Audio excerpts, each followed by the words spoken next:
أعوذ بالله من الشيطان الرجيم.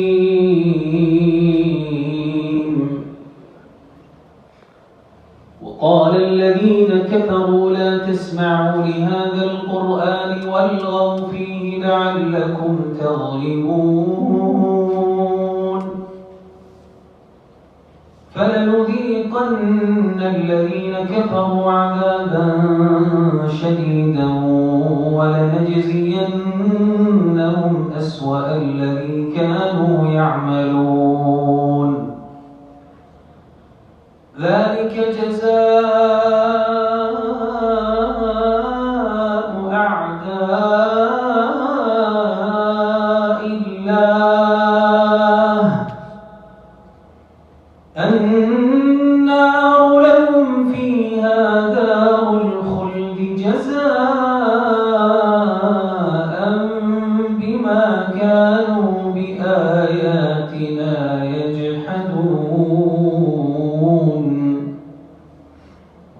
وقال الذين كفروا ربنا أرنا الذين أضلانا من الجن والإنس نجعلهما تحت أقدامنا ليكونا من الأسفلين.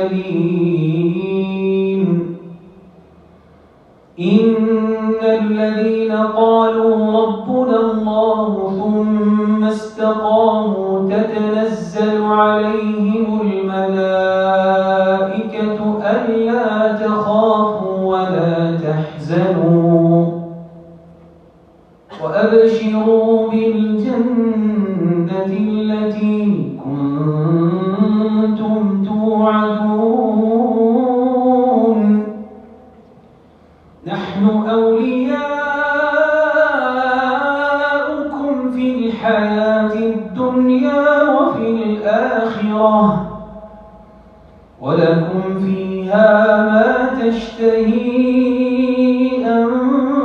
أنفسكم ولكم فيها ما تدعون.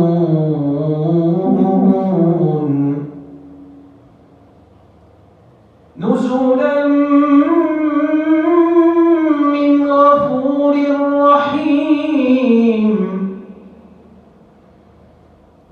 ومن أحسن قولا ممن دعا إلى الله وعمل صالحا وقال إنني من المسلمين. ولا تستوي الحسنة ولا السيئة ادفع بالتي هي أحسن فإذا الذي بينك وبينه عداوة كأنه ولي حميم. وما يلقاها إلا الذين صبروا وما يلقاها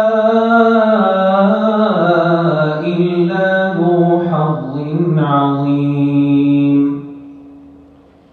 وإما ينزغنك من الشيطان نزغ فاستعذ بالله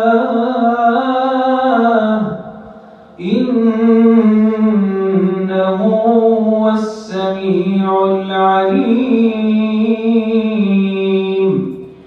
ومن آياته الليل والنهار والشمس والقمر لا تسجدوا للشمس ولا للقمر واسجدوا لله الذي خلقهن إن كنتم إياه تعبدون. فإن استكبروا فالذين عند ربك يسبحون له بالليل والنهار